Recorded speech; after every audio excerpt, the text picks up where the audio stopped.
자, 우리 옆 사람들과 이렇게 인사하겠습니다. 예수님 이름으로 사랑하고 축복합니다.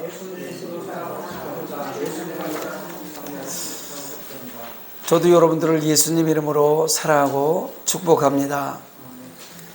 오늘도 동영상으로 예배드리는 성산가족 여러분, 여러분들을 예수님 이름으로 사랑하고 축복합니다. 한번 따라합니다. 자녀들아, 우리가 말과 혀로만 사랑하지 말고 행함과 진실함으로 하자. 쉽지 않은 일을 요구하는 거죠. 우리가 말하기는 쉬워도 삶으로 나타내는 건 어렵습니다. 죄악된 세상에서 죄와 타협하며 사는 것은 쉬울 수 있어요. 그러나 그 죄를 거슬러서 하나님 말씀대로 살아가기는 쉽지 않기 때문에 하나님의 백성들의 요구하는 사랑이 말과 혀로만 사랑하지 말고 행함과 진실함으로 하자고 성경이 말하는 겁니다.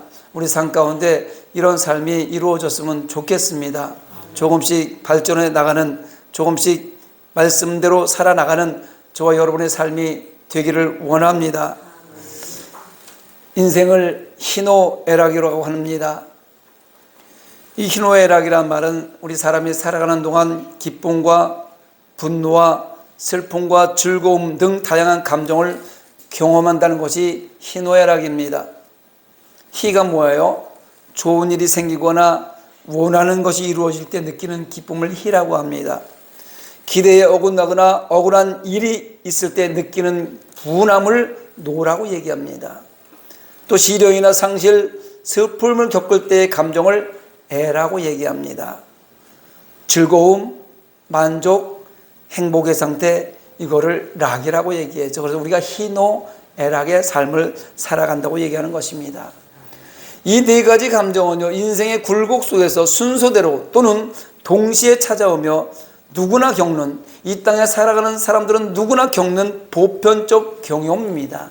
아무도 이 희노애락에서 벗어날 수 없어. 다 겪는 상황이 지나오고 있는 거고 지금 현재도 이 안에 들어가 있다는 것입니다. 이제 어느 정도 나이가 들어서 지나온 삶의 시간을 돌아보니까 기뻤던 시간보다, 즐거웠던 시간보다, 행복했던 시간보다는 어쩌면 더 아프고 슬펐던 시간들이 많았다는 생각을 해봅니다. 그런 생각이 들어요. 나를 기준으로 했을 때, 또 나를 기준으로 삶을 돌아볼 때 모든 사람은 한 생애를 살면서 기쁘고 즐거웠던 시간보다는 훨씬 많은 슬픔의 시간을 맞게 되고 슬픔 가운데 괴로워하면서 살아가고 있다는 것입니다. 아니, 어쩌면 우리 모두의 삶 자체가 슬픔의 연속이라고 할 수 있습니다. 여러분은 그렇지 않죠? 기쁘죠? 그런데 우리 인생의 삶은 어쩌면 슬픔의 연속이라고 할 수 있습니다. 그런데 그리스도인이라면 그 슬픔, 그 아픔, 그 괴로움까지도 다 예수님께 맡겨버려야 돼요. 예수님한테 다 맡겨버려야 됩니다. 여러분, 세상에서 가장 큰 슬픔이 무엇이라고 생각합니까?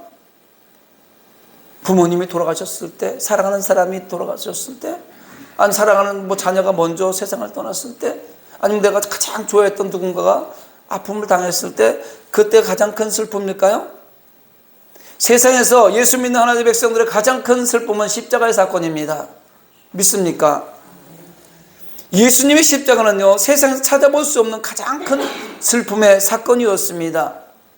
그런데 결국 그 십자가의 슬픔의 사건은 온 세상의 슬픔을 변하게 만들어서 기쁨으로 바꿔버렸습니다. 그렇다면 그리스도인의 슬픔도 예수 안에서 기쁨이 될 수 있습니다. 믿습니까? 여러분에게 있었던 가장 큰 슬픔의 시간이 무엇이었나 생각해 보시기 바랍니다. 그리고 그 슬픔 앞에서의 내 모습은 어떤 모습이었던가를 되새겨 보시기 바랍니다. 크고 작은 슬픔 앞에서, 견딜 수 없는 슬픔 앞에서, 혼자는 감당할 수 없는 커다란 슬픔 앞에서 좌절하고 어쩌면 생을 포기하고 싶은 생각도 없지 않았으리라 봅니다. 그러나 여러분, 그리스도인이 열린 천국문이 아니라 닫혀진 천국문 앞에 서 있어야 하는 슬픔보다 더 큰 슬픔이 있겠습니까? 다시 말하면 우리가 지금 세상과 구별되어 살려고 지금 이 시간에 많은 사람들이 들과 산과 강으로 놀러 가고 있는 이 시간에 주일마다 예배 시간에 와서 봉사하며 헌신하며 그 바쁜 시간을 쪼개서 예배 자리에 나와 구별되어 살려고 애쓰고 있지 않습니까? 그리고 해야 될 것 하지 않고 절제하면서 살아온 삶의 끝에서 열린 천국문이 아니고 닫혀진 천국문 앞에 서서 열리지 않는 문을 지금 두드리고 있는 모습이 내 모습이라면 이보다 더 큰 슬픔이 어디 있겠습니까? 기름등불 준비하지 못한 5 처녀가 혼인잔치가 시작되어서 문이 닫혔는데 그 앞에서 들어가지 못하고 아우성치는 그 5 처녀의 슬픔 생각해 보시기 바랍니다. 다른 사람보다 더 열심히 신앙생활하고 다른 사람들이 누리는 세상의 것들을 다 포기하고 하나님 나라를 위해서 헌신하고 봉사하고 열심을 냈고 지금까지 살아왔는데 내가 지금 닫혀진 천국문 앞에 서 있다면 그것은 더할 나위 없이 슬픔이 우리 삶을 덮어버리고 아니 더 이상 기회가 없는 그 슬픔 앞에서 좌절하고 말 것입니다.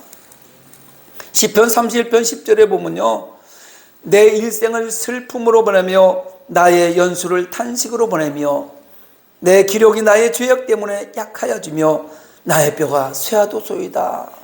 다윗은 극도의 슬픔을 표현하고 있는 거예요. 그러면서 다윗은 나의 죄악 때문이라고, 자기의 죄악 때문에 닥친 슬픔이라고 고백을 하고 그 시련을 극복하고자 기도하고 있는 내용이에요.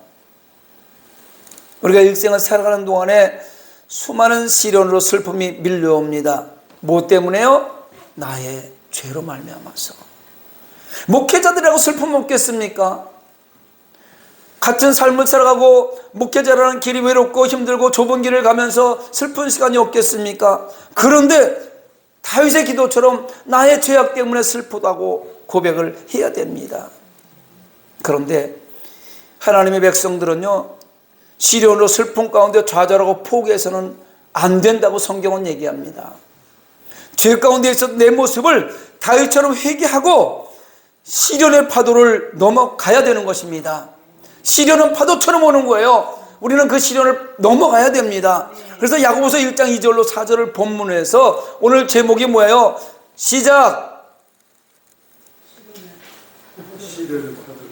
다시 한번 주보에 있죠? 오늘 제목 시작! 할렐루야! 로마서 5장 3절로 4절에 보면요, 우리가 환난 중에도 즐거워하나니 이는 환난은 인내를, 인내는 연단을, 연단은 소망을 이루는 줄 알미로다 라고 성경은 말하고 있습니다. 시련을 통해서 인내를 배우고 그 인내의 결과로 소망이 이루어진다고 사도 바울이 성경에 기록해 놓은 것입니다. 환난이 인내를, 인내가 연단을, 연단은 소망을 이룬다, 성경이 말하고 있다고 해서 스스로 시험이나 공경에 처하게 되기를 원하는 사람은 아무도 없습니다. 환난을 통과해야 인내를 알고 인내를 연단을 만들고 연단을 통해 소망을 이루니까 내가 환난 속에 들어가야지, 그리고 환난을 스스로 만드는 사람이 어디 있겠어요? 바보 같은 사람은 없지요. 또한 이 세상의 삶을 살아가는데 누구도 파도처럼 밀려오는 문제 앞에서 시련을 피해갈 수 있는 사람도 없습니다. 이 땅에 숨쉬고 살아가는 누구의 삶에나 슬퍼할 수밖에 없는 문제들이 찾아올 가능성이 항상 열려 있다는 것입니다.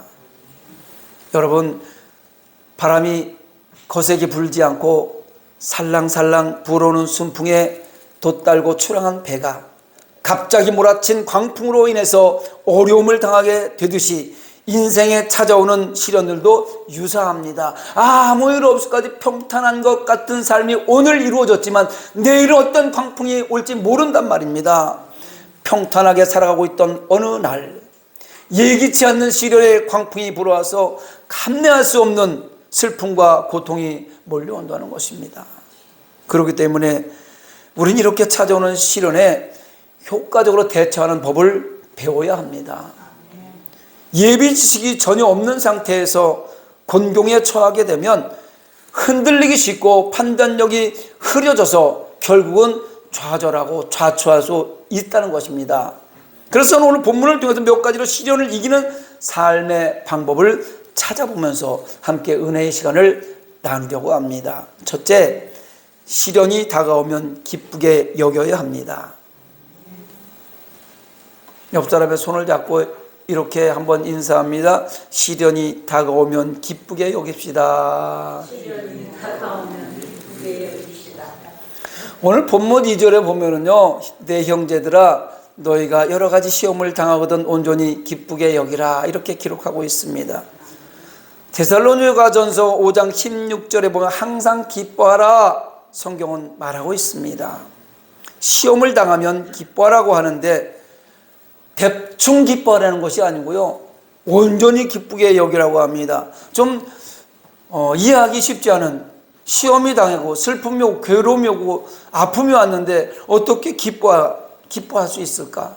그것도 대충 기뻐하는 것이 아니라 완벽하게 온전히 기뻐하라고 지금 얘기합니다. 그리고 성도가 살아가면서 그런 시험이 왔을 때도 항상 기뻐해야 된다고 성경이 가르치고 있어요. 어떻게 기뻐하라고요? 온전히, 완벽하게, 퍼펙트하게. 언제 기뻐하라고요? 항상, 늘, always, all the time. 항상 기뻐하라는 거예요. 그래서 항상 기뻐하라가 뭐라 그래? always rejoice라. always rejoice. 항상 기뻐하라. 기뻐할 수 있는 조건에서 기뻐하는 것은 누구나 기뻐할 수 있어요. 좋은 일이 있을 때 기뻐하는 건 다 하죠. 그러나 성도는 기쁠 때나 슬플 때나 행복할 때나 괴로울 때나 항상 기뻐하라고 성경이 말하고 있습니다. 쉽지 않습니다. 어렵습니다.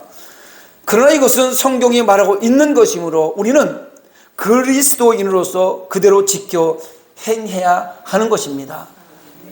성경은 하나님의 감동으로 쓰여진 1.1획도 변함이 없는 우리를 향하여 주신 구원의 복음이기 때문에 이 말씀을 지켜 행하는 것이 하나님을 인정하는 성도의 바른 태도입니다. 슬픈 일이 있어도 기뻐하라고 하면 그 슬픈 일을 기쁨으로 바꾸어야 되는 것이 성도가 해야 될 태도란 말이에요. 자신을 공경에 빠뜨리는 불합리한 환경 속에서 기뻐할 수 있다는 것은 말씀을 지켜 행하는 사람의 모습입니다. 시련 속에서도 온전히 기쁘게 여길 수 있는 것이 범사에 하나님을 인정하는 경건한 믿음의 사람들의 태도인 것입니다. 성령이 충만한 하나님의 백성은요, 지금의 환난 뒤에 있는 내세의 소망을 바라보고 있기 때문에 어떤 환경과도 항상 기뻐할 수 있는 것입니다. 오늘 이 자리에 지금 아픔이 있고 슬픔이 있고 괴로움이 있는데 이것만 바라보는 것이 아니라 그 뒤에 있는 내세의 영원한 천국을 바라보기 때문에 기쁜 거예요. 이것도 넘어갈 수 있다는 것입니다. 우리는 입술의 신앙 고백과 실제 생활 사이에 상당한 거리가 존재한다는 기독교인들이 많이 있습니다. 사실 우리 삶 가운데 이것은 거리가 많이 있어요. 슬픈 일이 왔는데 어떻게 기뻐할 수 있어요? 괴로워 죽겠는데, 아파 죽겠는데 어떻게 기뻐할 수 있어요? 거리가 있죠. 특히 시련에 봉착하게 될 때에 기뻐할 수 없는 그런 상황이, 또 기뻐해서는 안 되는 그런 상황 같을 때가 너무나 많이 있는 것을 느낍니다. 낙심하여 시험에 드는 사람들이나 또 주변 사람들, 혹은 환경을 원망하는 사람들, 피하라고 숨으려고 하는 불의의 사람들은요, 사실은 신앙에 모든 문제가 있다고 진단해야 되는 것입니다. 문제가 있을 때 도망가거나 문제가 있을 때 숨으려고 하는 불의의 사람들은요, 성경에서 신앙에 문제가 있다고 진단하라고 얘기합니다. 성경은 마태복음 28장 20절에 뭐라고 그래요? 세상 끝날까지 우리와 항상 함께 계신다고 얘기하십니다. 예수님은요, 어떤 환경 속에도 슬픔과 괴로움과 기쁨, 희노애락 어떤 시간 속에서도요, 예수님은 저와 여러분과 항상 함께 계신다고 말씀하고 계십니다. 약속해 주신 거예요. 그렇다면 우리가 당면하게 되는 삶의 모든 상황은 예수님의 계획 속에 연결되어 있으므로 예수님을 찬양하고 예수님께 영광을 돌리는 것이 합당한 삶인 것입니다. 최대의 시련에 직면했던 욥에게서 우리는 이 같은 모습을 발견할 수 있습니다. 그것은 현실을 직시하고 수용하는 태도입니다. 욥은요, 그 많던 재산 하루아침에 그 자녀를 아들 7명, 딸 3명 하루아침에 다 잃고 몸에 병이 나고 죽을 만큼 아픈 그런 상황 속에서도 그 시련의 직면에 있음에도 불구하고 하나님을 원망하지 않고 믿음으로 고백했던 그 모습, 현재의 여건이 자신의 기대와 정반대일 때 다수의 사람들이 몹시 실망스러운 표정을 지으며 당황하게 됩니다. 내가 계획했던 것보다 정반대로 되었을 때, 내가 계획한 것이 이런 것이 아닌데 어떻게 이런 일이 일어날 수 있어? 도저히 수용하기 어렵다는 태도를 보일 때가 참 많습니다. 성도는 어떠한 경우에도 수용하기 어렵다, 이것만은 도저히 수용할 수 없다, 이런 것은 배우지도 말고 입에 담지도 않도록 주의해야 합니다. 예수님이 나와 함께 계신과 나를 사랑하심을 믿는다면 현실이 우리에게 최상임을 인식하고 기꺼이 수용해야 합니다. 저와 여러분의 삶 가운데요, 성령님은요 이 시간도 함께 하셔요. 예수님이 이 시간에 함께 하셔요. 하나님이 눈동자같이 지켜보고 계셔요. 그래서 그 시련의 시간도 하나님께서 주시는 테스트의 시간이에요. 도키마조의 시간이란 말입니다. 도키마조의 시험은 하나님께서 우리를 한 단계 더 업그레이드 시키기 위해서 주시는 시험이란 말이에요. 그 시험을 통과해야 우리는 예수 앞으로, 예수 안으로 들어갈 수 있는 것입니다. 시리에 빠져 좌초하는 사람들의 가장 큰 문제는요, 현실을 수용하기 어렵다는 점입니다. 이런 일은 내 앞에서 일어나서는 안 되는 일이 일어났다고 하면서 좌절해 버리는 거예요. 그 현실을 수용하지 않는 겁니다. 모세는요 홍해라는 현실 그대로를 받아들였습니다. 아브라함도요 심각한 기근이라는 현실을 그대로 수용했습니다. 어려움은 누구에게나 그리고 언제나 다가올 수 있습니다. 문제는 이 어려움을 어떻게 수용하는가에 달렸으며, 현실을 기꺼이 받아들이는 그런 사람들은 시련의 크기에 관계없이 쉽게 극복할 수 있다는 것입니다. 여러분, 크고 작은 시련에 힘드십니까? 너희가 여러 가지 시험을 당하거든 온전히 기쁘게 여기라, 이 말씀을 간직하시고 기쁨으로 극복하셔서 소망의 나라를 향하시기 바랍니다. 두 번째, 시련을 도약의 기회로 삼아야 합니다. 옆 사람 손을 잡고 또 한번 인사하겠습니다. 위기는 기회입니다. 시련은 도약의 기회입니다. 시련에 처하게 되면요 다른 일에 마음을 빼앗길 겨를이 없어요. 그 시련을 해결하기 위해서 목적지를 향하여 더 빨리 달려 나아가게 된다는 것입니다. 하나님께서 그 사랑하시는 자녀들에게 시련을 주신 데는 그만한 까닭이 있음을 알아야 되는 거예요. 훈련시키는 거예요. 그분은 우리가 고통스러워하는 걸 보시면서 쾌감을 느끼는 악취미를 가지신 분이 아니에요. 하나님이 우리한테 시련을 주고 슬퍼하는 걸 보면서 좋아하고 웃는 그런 분이 아니란 말입니다. 이 시련을 통해서 우리의 잡념을 떨쳐버리고 목표를 향해서 다름질에만 전념하시기 위해서 허락하신 것이 하나님의 백성들에게 주시는 시련입니다. 무슨 일이든지 직면한 현실에 전념하게 되면요 속도도 빨라지고 질적으로도 우수하게 마련입니다. 그 한 가지에 몰두해야 장인이 될 수 있는 거예요. 이것저것 벌어볼 게 아니라 문제가 생기면 그 문제를 깊이 바라보고 그 문제를 놓고 계속해서 기도하고 나아가면요 문제가 빨리 해결될 수 있습니다. 우리가 만나게 되는 모든 시험이나 시련도 한 걸음 더 목표점을 향해 나아가는 도약의 기회로 주어진 것임을 알고 감사하시기 바랍니다. 또한 시련은 험한 세상 살아가는데 그 험한 세상을 극복해 나갈 수 있는 유익한 경험을 하게 만드는 것입니다. 바닷가에 살아보신 분들은 아시겠습니다. 바다에 나가서 심한 폭풍과 싸운 경험이 많은 선장은요 위기관리에 능합니다. 왜? 같은 상황을 늘 맞이했고 그 같은 상황에서 벗어난 경험이 있기 때문에 그런 거예요.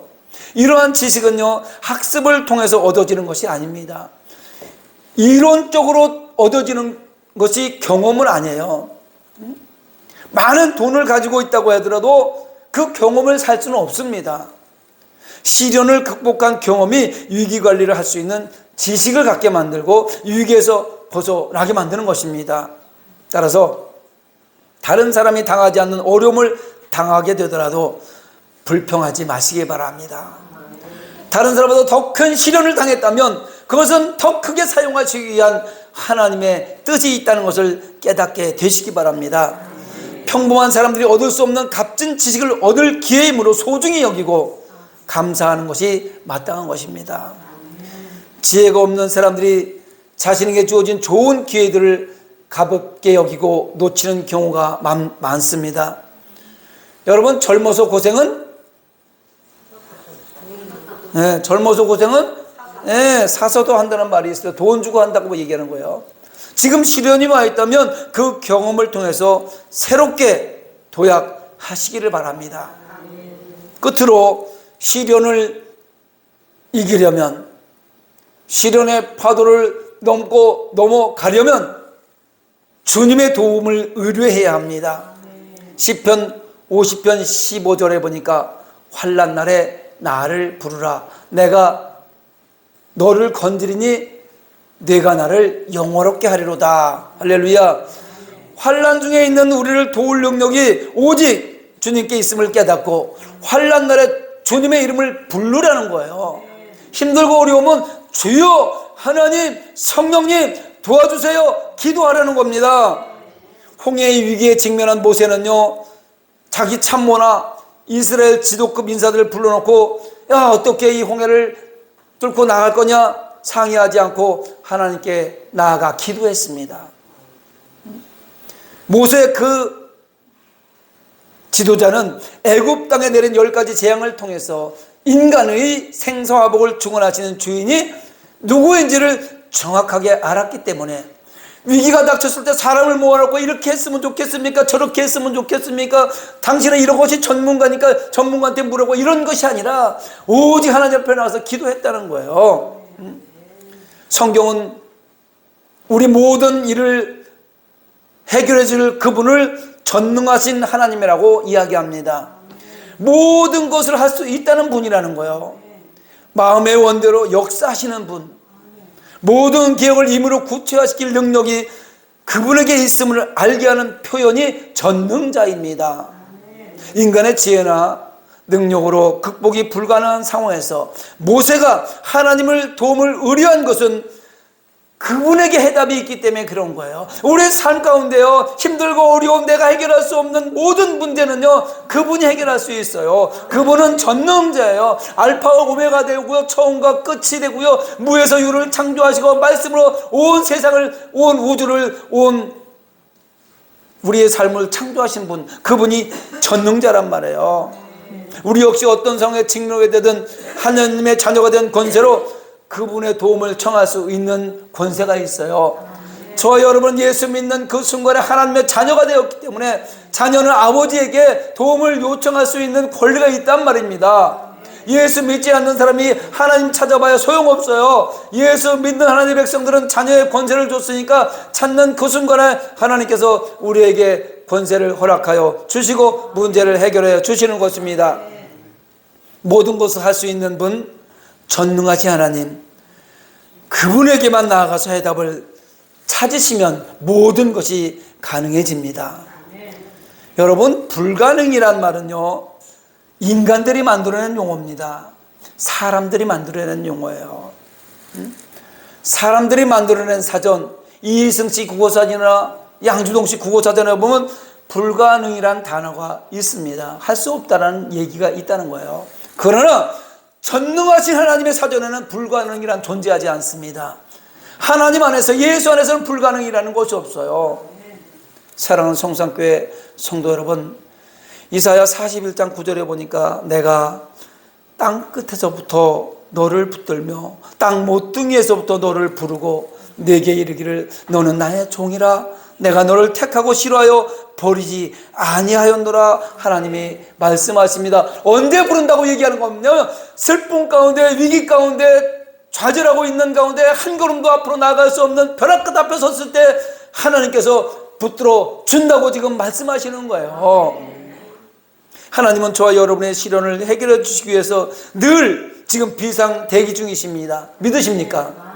지금 이 순간에도 저와 여러분의 어떤 위기를 해결하기 위해서 비상대기 중이세요. 우리가 살아가는 이 땅 사회에서도 119를 왜 필요합니까? 비상대기 중에 119는요 전화하면 바로 와요.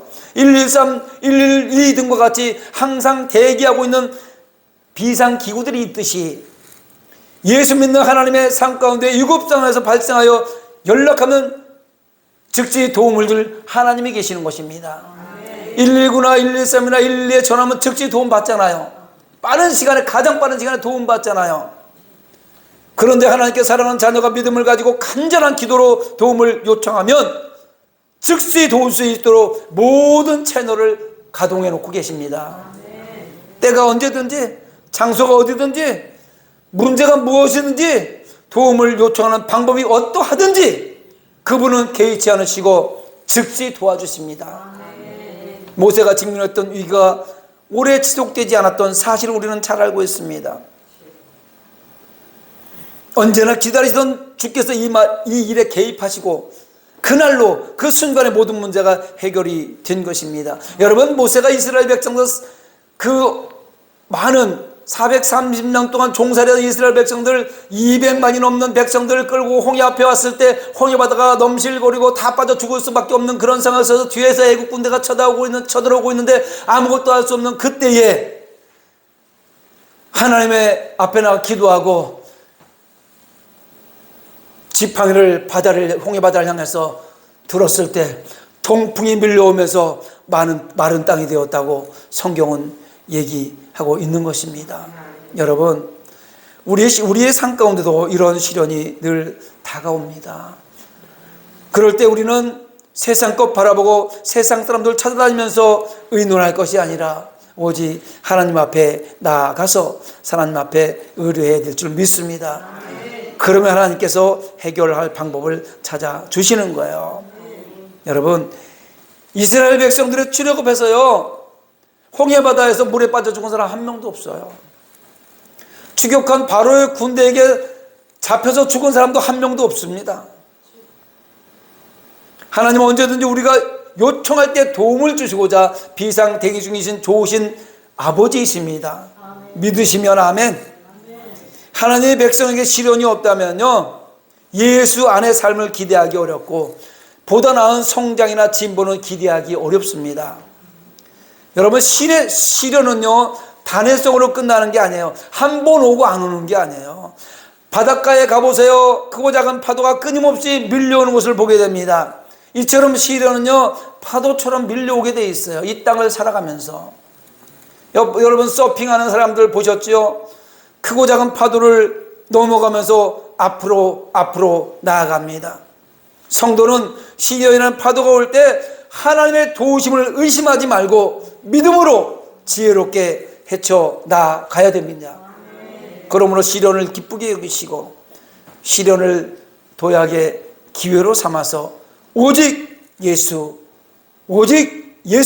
그분께 도움을 의뢰하여 이기고 또 이기시기를 바랍니다. 여러분, 지금 현실에 직면해 있는 시련이 있을 겁니다. 경제적인 시련, 사업장이나 직장에서의 시련, 가정에서의 시련, 자녀들과의 시련, 관계 속의 시련 등등 이 시련을 넘고 또 넘어서 인격 및 신앙이 원숙해지시기를 바랍니다. 더하여 그 시련의 시간을 끝까지 견뎌내고 이겨냄으로써 하나님의 시간에 하나님의 방법으로 아름다운 생명의 열매를 맺는 삶이 되시기를 예수님의 이름으로 축원합니다. 말씀을 생각하면서 찬양 한 곡하고 기도하도록 하겠습니다.